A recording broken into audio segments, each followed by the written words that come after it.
Yes, a good afternoon to you, wherever you may be located in this global space. Solutions 3.9 FM is the station.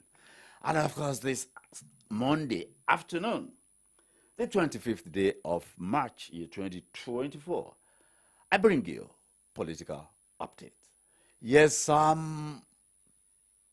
mandate on this show is to keep you updated on Nigeria's landscape, whatever is happening. And of course, in pursuit of that mandate, first and foremost, we take the political roundup.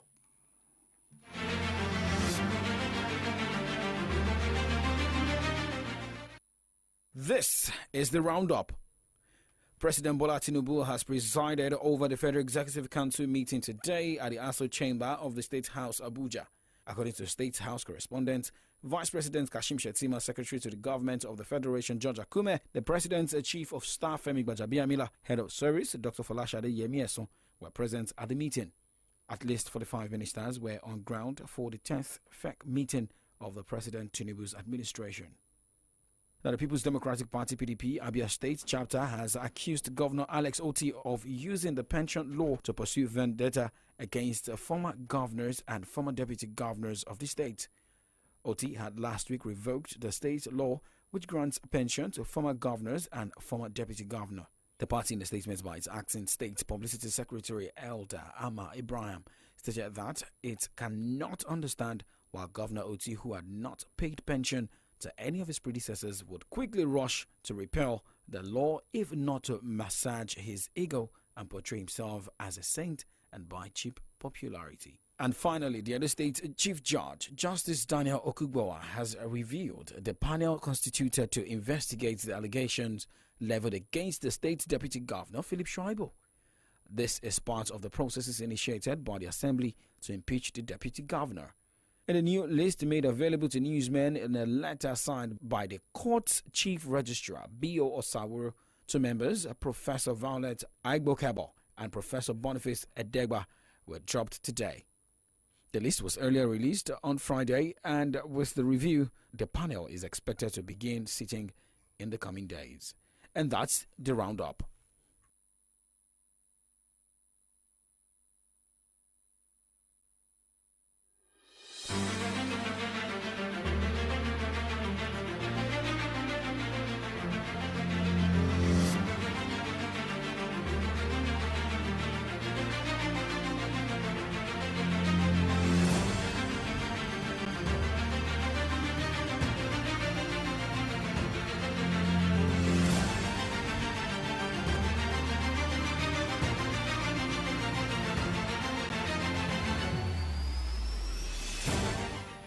Thank you so much for staying with us. Solutions 93.9 FM is the station.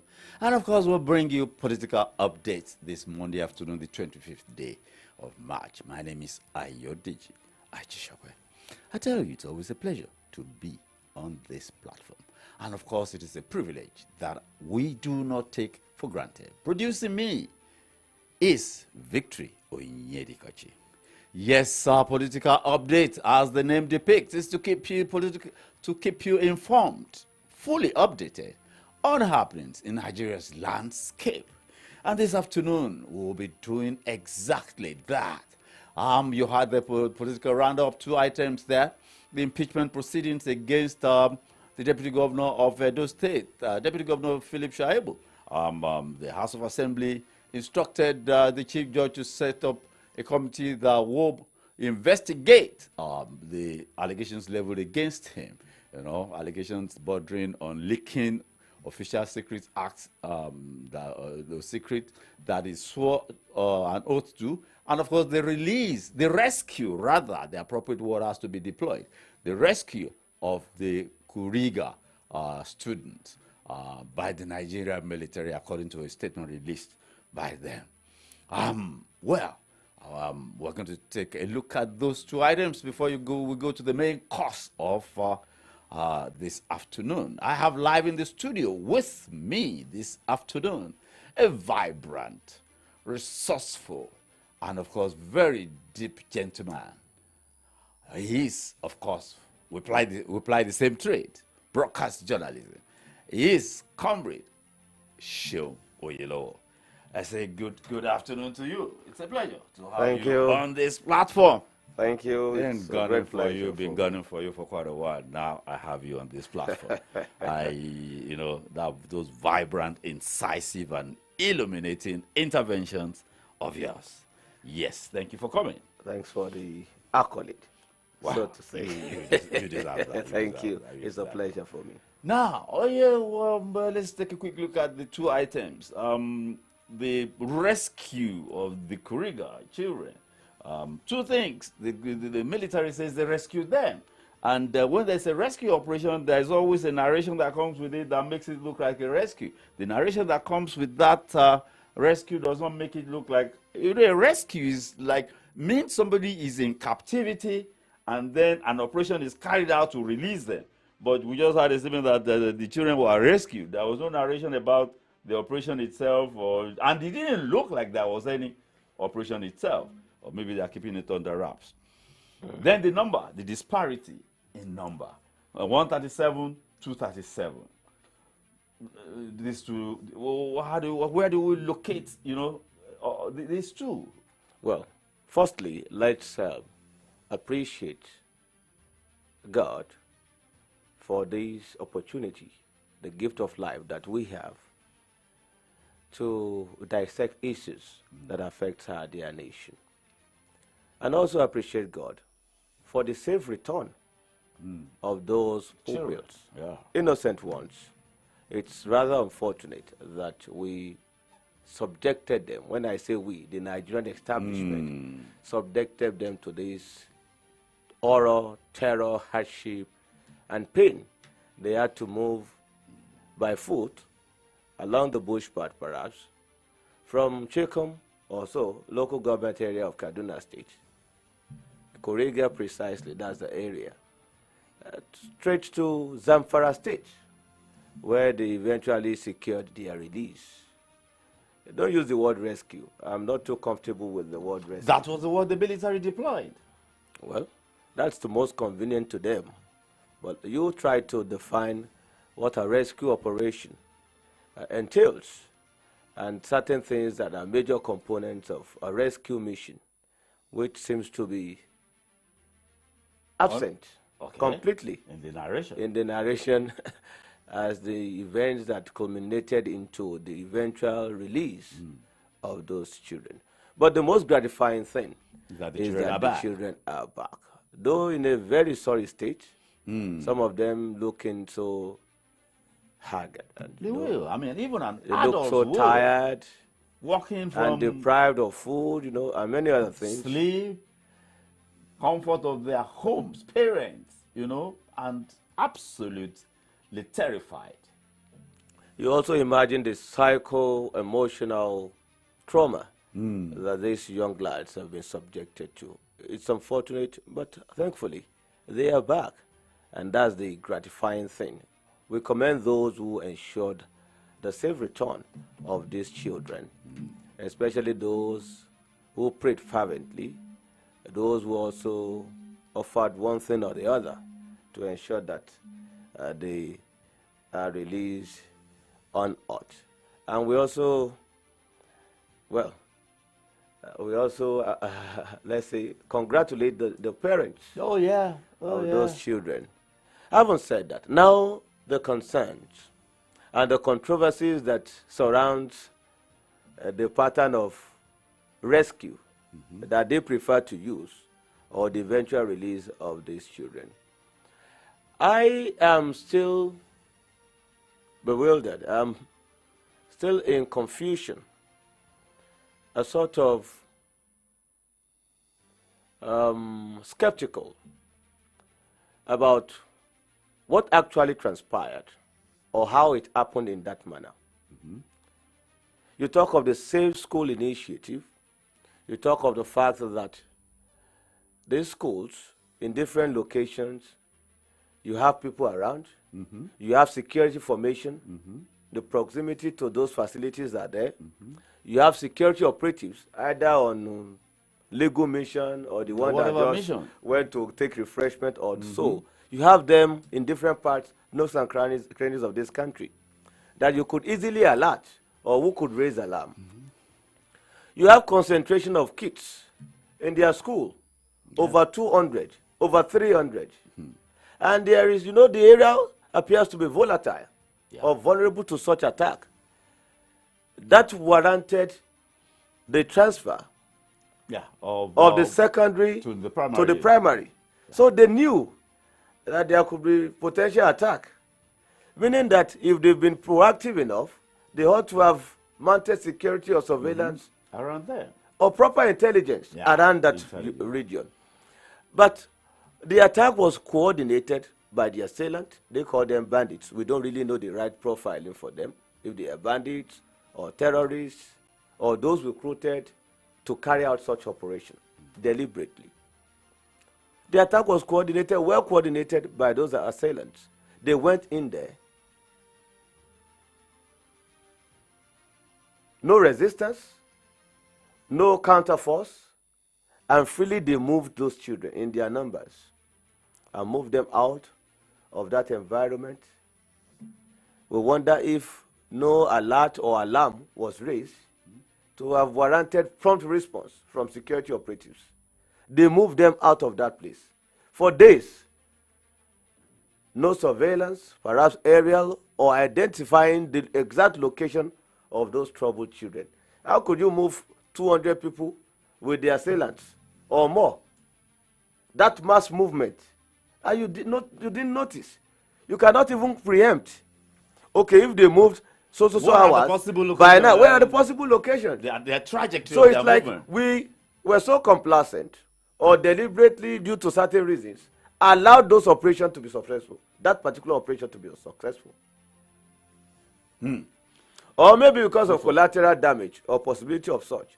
Okay, just let them move the children to the exact location that they wanted to get them to. And thereafter, we secure their rescue so as to reduce with that collateral damage. Yes, civilian casualties. One of these days soon, we're going to be talking a serious look at national security. What I'm saying is that elements of secrecy is so controversial, the manner at which the attack occurred. And it appears some people wrote the script and mobilized others to act on that script. That is the perception, the belief that some have. Until proper investigation is done. Carried out. That is for the attack. Now again, the rescue. The rescue itself. It's not rescue, it's the release. Okay, I got you. Now, in just a few minutes, let's take a look at it. The Chief Judge has constituted the impeachment panel, 7-man panel. Are Philip Shuaibu's days numbered as Deputy Governor of Edo State? How many days will you give him? I think his days are numbered. His days are numbered. Yes. He crossed the hurdles initially prior to the primaries. Maybe he thought he would secure the party's nomination, but he failed. I mean, that of the PDP. You know, it was like back and forth, and not too vigorous, not too dogged. Sometimes he makes allegations, and thereafter, you know, he succumbs or reverts.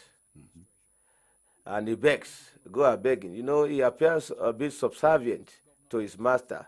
He was not really forthcoming for that real fight. If you want to fight your master, you could go do that. Out and fight. If you are not capable of doing that, why start the fight in the first place?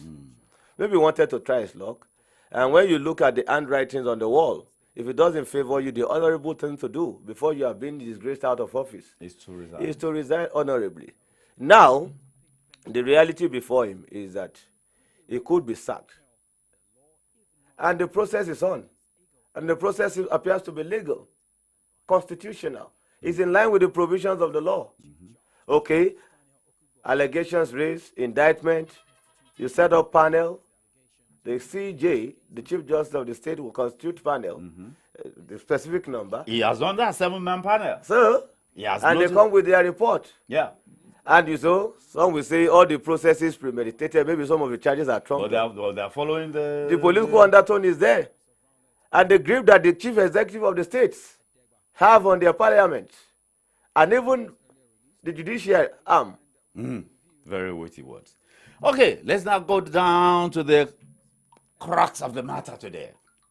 Today, our nation, I remember the last conversation we had was, is Nigeria, the land of our forebears, a nation in distress? The follow-up I like us to have today is elite consensus, the role of elite consensus in national development.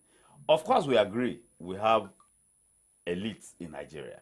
Of different categorization. Of different categorization. The political elite, the military elite.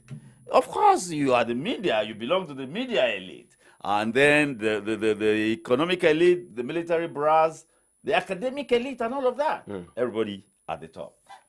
Now, in organized and developed societies, let me just, elite consensus on national development, and this paper reads, elite consensus is a phenomenon which most developed social formations have in common. The concept refers to a situation in which members of the elite are unanimous about the fundamental norms of the social system. Unanimous. As a group, they agree on the basic rules of the game and the imperative of preserving the political and social system. This is because the system has clearly worked for them. Indeed, the stability of the system, even its survival, depends on the consensus of those who have been most successful in the system. Indeed, when comparisons are made between a developing social formation like Nigeria and the developed ones, there is often the lamentation that development continues to elude us, largely because there is the absence of an elite consensus. Thank you. In Nigeria, you've defined... We agree that we have the elite. Yeah, you've defined that. Elites in different categories, in different fields, in different endeavors. In fact, the ones that appears to be an aberration, those whose major profession or operation is politics, complete one. They have no second address. You have the elite in that one too. Oh yes, the political elite. So we have elites in different areas.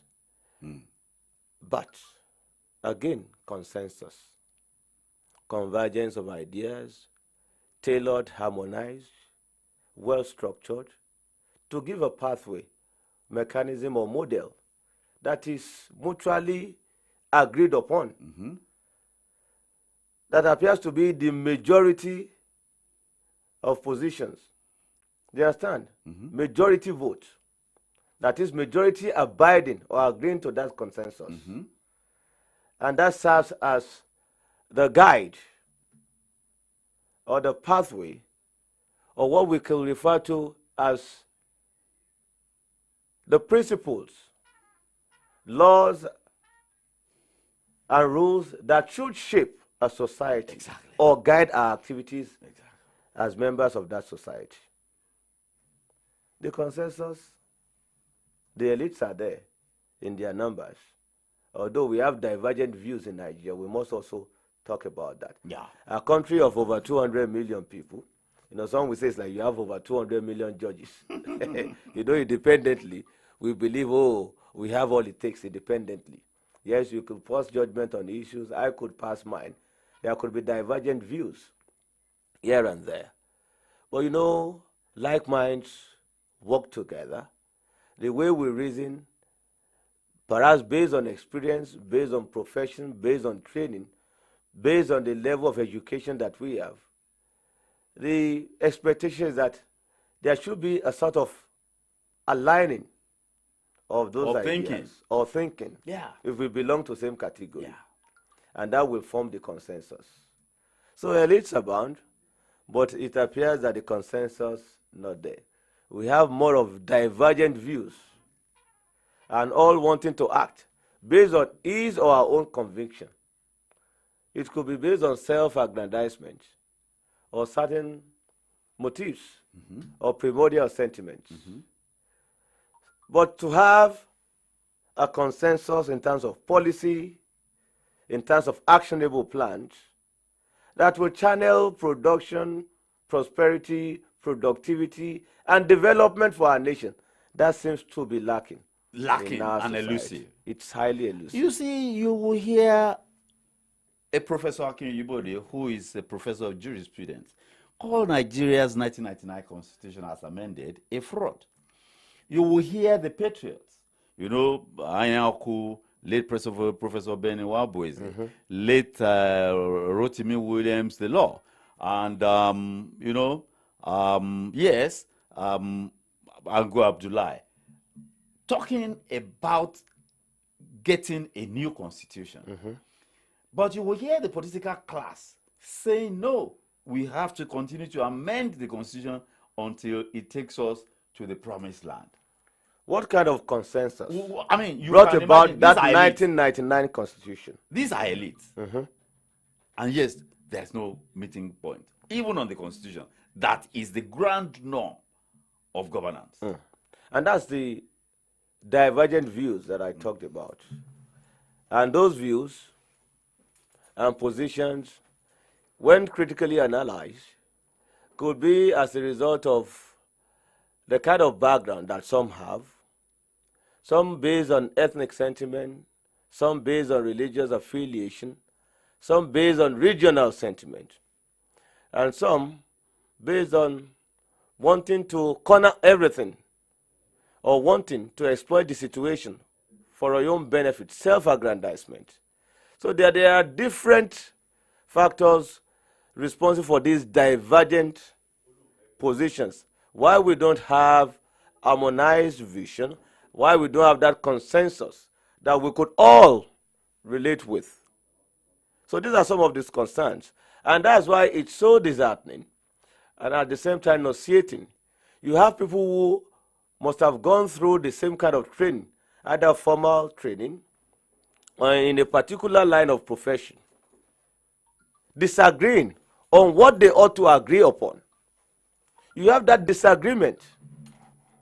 And you wonder, but you went through the same training, tutelage, and you have the experience, you have the exposure, you are knowledgeable enough to also reflect on how things have been done in other climes, especially the Senate climes. You appear to be professor. Yes, the other man is a professor in the same field. Those in that cadre, you relate with your colleagues abroad, globally, especially in developed world or developed countries. You know how these personalities, especially in that category, the elite, maybe in the academy, at the academics, how they've been able to converge, collapse their ideas, harmonize it, and chart a way forward for their own nation or for that profession. Exactly. But here, we are fighting one another. This particular professor has a position that is contrary to the other professor. Rather than come and tell Nigerians, especially those who relied on them, looking up to them, who look straight up to them for leadership, for direction, that will take us to that enviable height, that will ensure egalitarianism, that will ensure fairness, that will ensure justice and prosperity for the nation, not for some individuals, but collective prosperity. Rather than give us that, they are busy fighting one another. So you wonder, where can we say things went wrong? Is it that the books that were used in training them, in teaching them, differ? You understand? Well, somebody proffered an insight into that. And the person told me that, look, we are making a mistake, that there is an elite consensus in Nigeria. That the consensus of the elite actually is state capture. State capture, I agree. And that the Nigerian state has been captured by the elite. It is only the elite that are outside, you know, of the capture that are, you know, producing, you know, the noise on the other side. Restructuring, constitution, you know, let's produce another constitution. That the elites that are holding the levers of power, be it at the local level, be it at the subnational or the federal level, in one way or the other, they have a consensus. And that consensus is weighted in their favor. That is the consensus. Yeah, I agree to a reasonable extent, but I have my reservation to that too.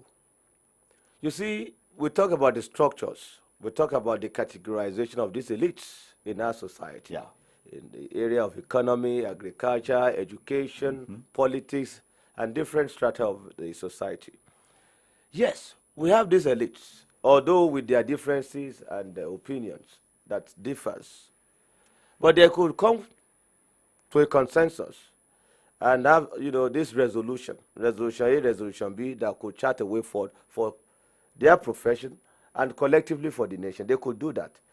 But the consensus that we seem to have, that is so pronounced, has to do with the political elite's consensus. Yes.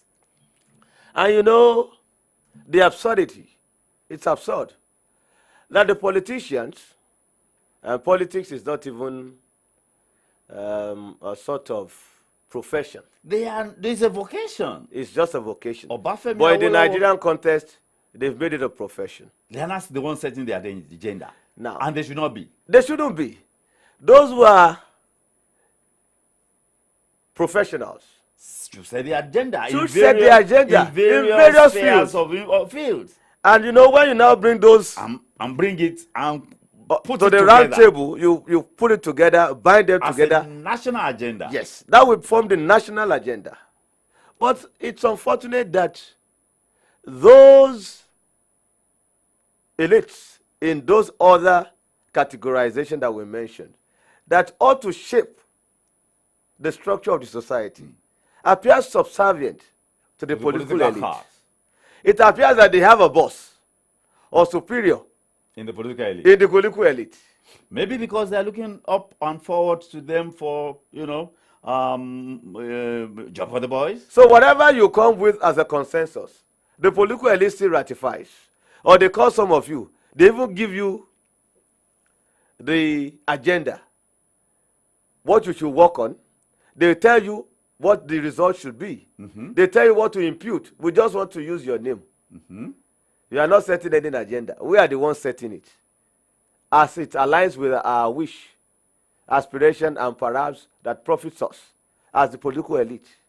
We just call on you. Maybe you are an economist, or you are someone in the information technology sector, ICT. We just call on you, use your name.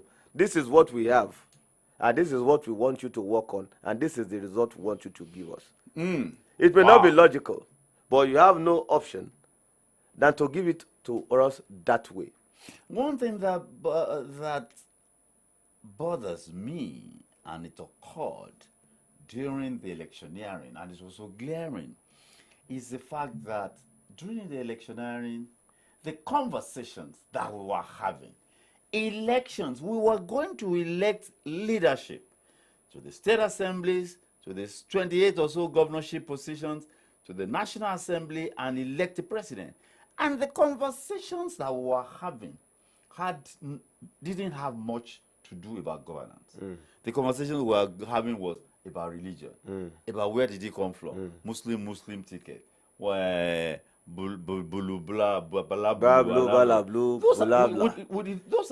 were the conversations. Irrelevancies. And we allowed the politicians to set the agenda for us, rather than we people setting the agenda, that this is the agenda. This is what we want you to do. You know and why? hold conversations around that. We lack that dignity. If you're a thorough professional, well-trained, you know your onions. Someone who is not in that field cannot come dictate to you Certainly. on that field. And if you are so comfortable or you are contented with what you have, with that, what that profession gives to you, you are not looking for beku. You give the right thing when consulted, and if they can't work with it, you don't agree to their own plans. You have to set the agenda for them. It is your own job to do that. And they have no other option than to agree to that consensus that comes from your class, because it's a consensus. And if they fail to adhere to that consensus that you believe based on what you've agreed with your colleagues as the right way, the right path, what should form the national policy. If they fail to adhere to it, you have to criticize them. You have to criticize the political elite. Form a consensus in form of criticism too. Not that you will be criticizing, your colleagues will be saying another thing. I don't know, perhaps the other elites, those in the area of economy, agriculture, and others, maybe they are so jittery of the political elite. The political elite appears to shape everything concerning the nation and other structures. So it's like it's at their whims and caprices. Whatever they want. And the way they say they want it is what we all agree to. Few ones amongst us just do the occasional criticism, or unilaterally, you just try to show them the way. But you could be the lone voice in the wilderness, or where people, you have multitude, but they are all shouting in a particular direction. You are the only one with another opinion. That is the most logical. So that's the problem. And the political elite, like you rightly said, they have their own agenda. Of course. Well, element of state capture, and that is what we've seen manifesting all this while. They want to grab power. They just want everything to themselves. And they want that absolute control. And that's why when they get to political offices or elective offices, public offices, they become our lords. Suddenly. Rather than public servants. Rather than being public servants, they become our masters. And it's in our psyche that we must obey them. We must worship them. Some say we have been in the democracy for 24 years, going to 25 years this May. Some say no, we are not in a democracy yet. Democracy is not an event. Democracy is a process that what we have currently is civil rule. That even Nigerians, majority of us, have no clear understanding of what democracy is all about. We think democracy is a 4-year event of election cycles. And that after elections, we go to sleep. Everybody. The parties go to sleep, Nigerians go to sleep, and then when it is 1 year or 18 months to elections again, look at it in Oyo State. Elections are holding barely 1 month from today. Do you see any serious activity? And we are electing councillors and chairmen of local government. The closest to each and every one of us. Nobody seems to have any serious interest, apart from politicians. Have you seen any sign of electioneering in your own neighborhood, for your councillor, and for your... And these are the closest people. That is where the fiercest competition should take place, in terms of, say, this is the man that should serve us. Not this one, you know? We are passive, docile. Sometimes we don't come to that realization that, look, we want to entrust our lives. Exactly. Our everything in the hands of these so-called representatives of the people. And when you are less concerned about who represents you in your ward, even in your local government, you believe whatever they want to do. If they like, let them put one lunatic there. You are not bothered. You are toiling with your own life and the lives of your children, generations yet unborn. Because they will determine You a see, number of things. You talk of the elite consensus. Elite consensus, good or bad, will make or mar the society. Oh, certainly. They are critical stakeholders because they've gone through the training, they've been groomed. You know, you talk about the system. Yeah. Those who have benefited from the system, they are now shape things. They will, of course, now. So, if their own consensus is detrimental to development, that nation can never develop. But our elites, I often wonder, and I ask myself, do they have suicidal tendencies?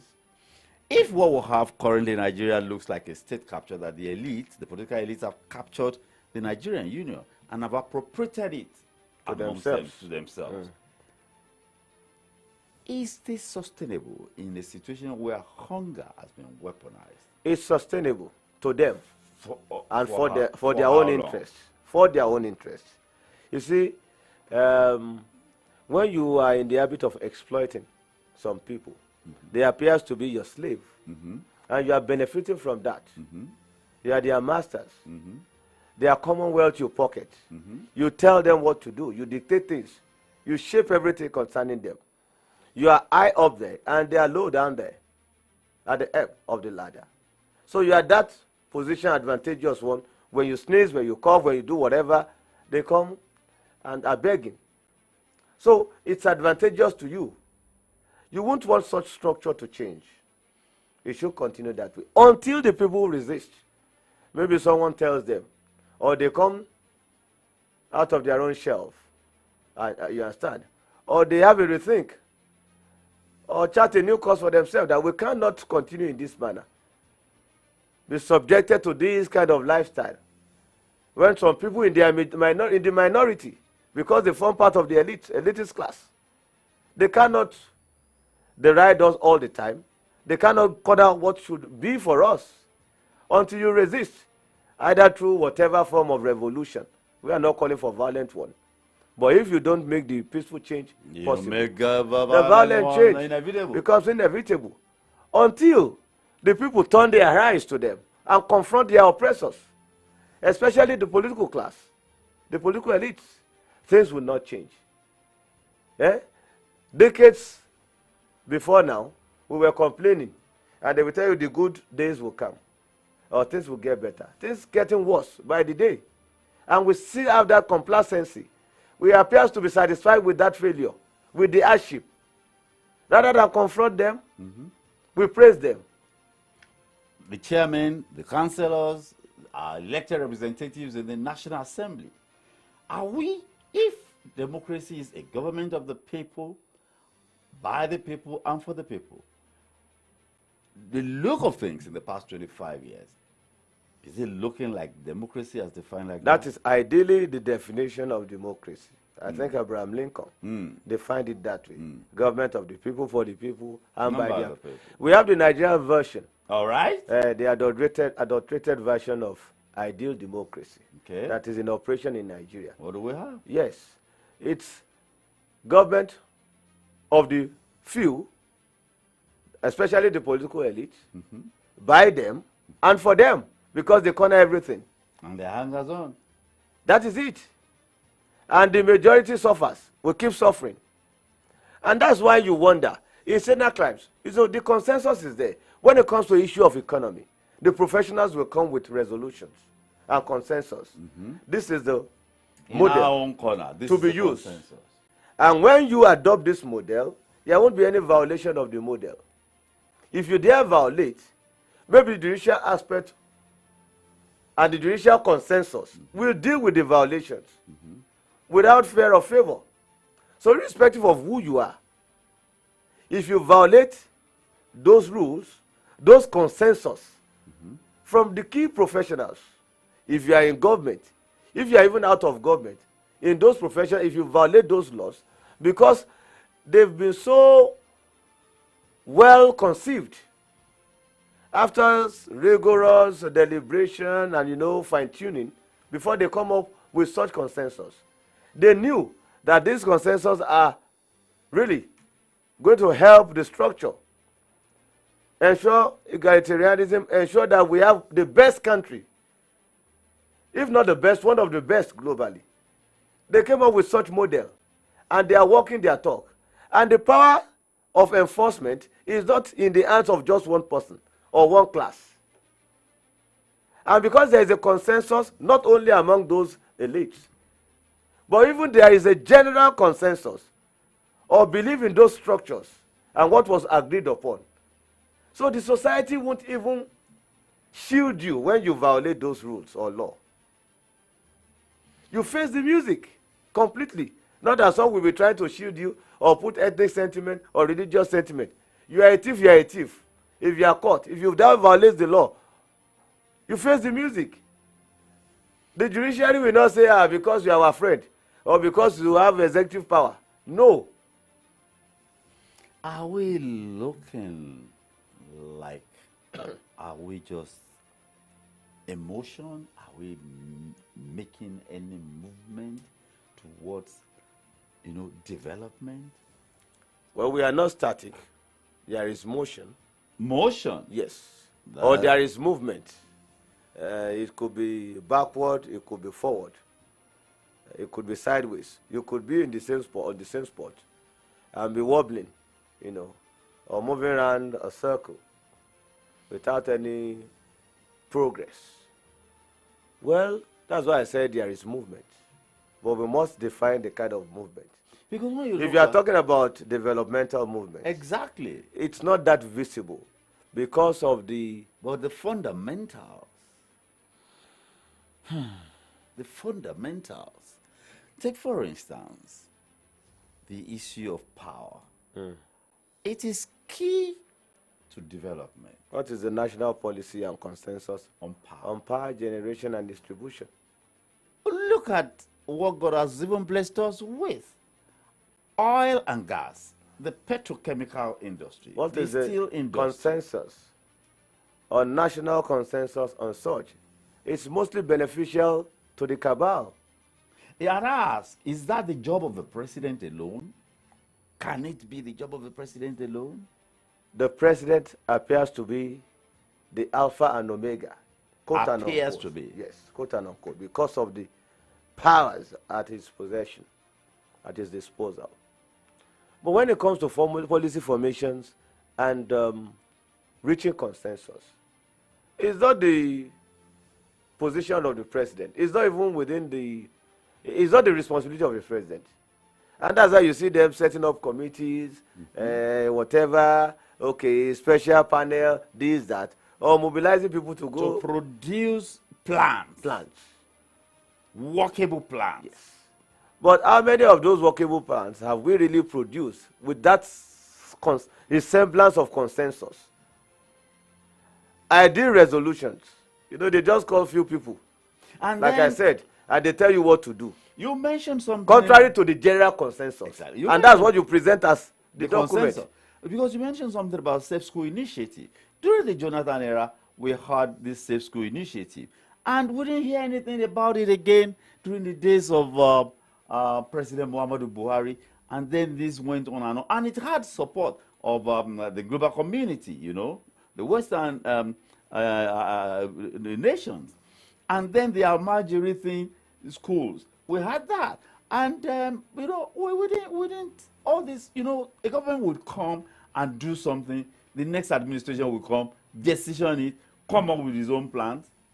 If it was a national consensus as a plan in one particular area, one administration cannot come and do something, and then the next one in the next 4 or 8 years, decision it and start doing something else. Well, you know, let's state this clearly.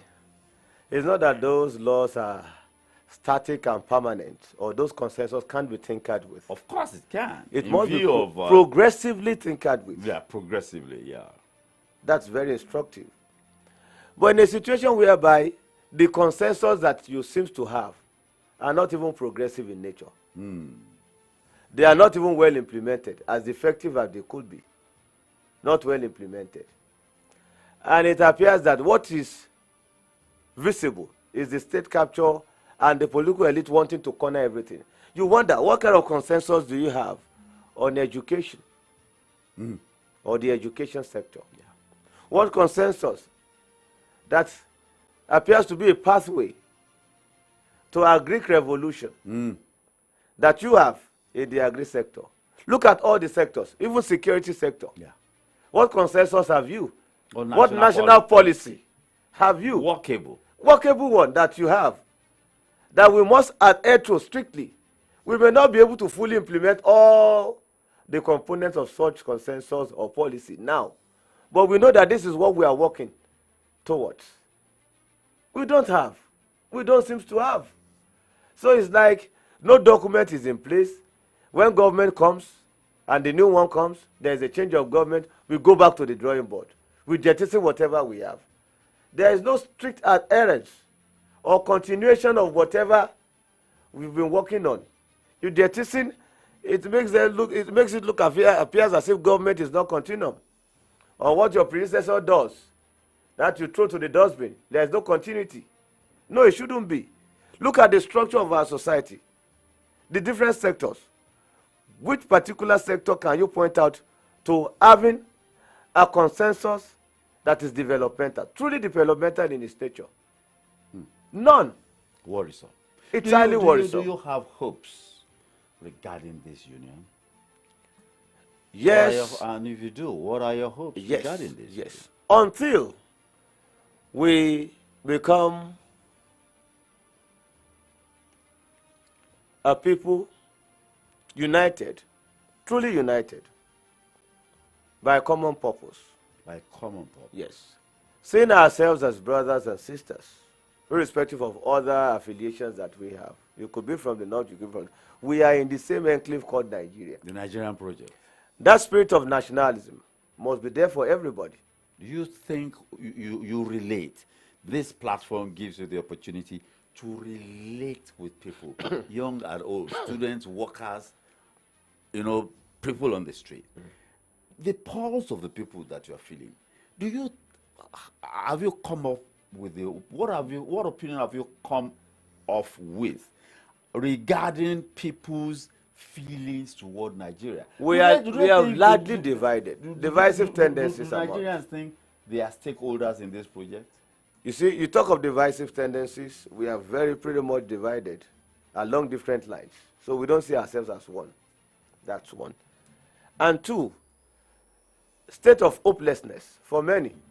They've relied on the elites for so long, and they have failed them because there is no formidable consensus and model for them to work with to ensure that those who are down the ladder also have sign of hope. There isn't anything of such. So it's elusive, it's not in operation. The consensus that you are talking about that could shape the structure, that could bring about development, is not there. So people, you see this, they are downcast. And they don't have that, they don't know when the Messiah would come. It's the same usual narrative. Failure upon failure. And that's the problem. Do you have fears? I have my fears. What are your fears about Nigeria? The elite appears unserious. They are the ones with the magic wand. They are the ones to reshape the structure. They are the ones that God has given the spirit and the life wire of this nation to. If they are up and doing, and courageously so, there will be a turnaround. There will be a new direction, and the trajectory will change positively. And there will be this holistic transformation, and a positive one. Holistic one. It will be so accelerated. Accelerated transformation is what we are going to see until the elitist class reach a consensus, put on their thinking cap, give us a consensus, and work at it. Elitist consensus that is workable, that could bring the expected development beyond what the ordinary people on the streets are even thinking of. What does the ordinary man If you give them that, and we walk our talk, we walk in line with those provisions and consensus, Nigeria will be the best country, or one of the best countries in the world. Wow. Nigeria being one of the best countries in the world. Yes, I can recall when General Obasanjo was departing in 1979, he delivered his speech, and he said something to the effect that 25 years from 1979, Nigeria should be one of the top global countries. We have not gotten there. All hope is not lost. We have all it takes, human and material resources. The Put consensus, on our thinking cap, the national consensus and then is get what the is lacking. consensus to move Nigeria forward. My dear comrade brother, Thank you is also a prince. Yes. I thank you very much for your illuminating and incisive interventions there. Well, still Solutions 93.9 FM, and of course, it's been Political Update here this Monday afternoon, the 25th day of March, year 2024. And of course, this week end will also mark a wrap on the third month of the first quarter. And that means it's a wrap on the first quarter. Well, it's been AYODEJI, AJISOPE, presenting with Victory Richards, producing me. God bless you all. God bless our union. Bye for now.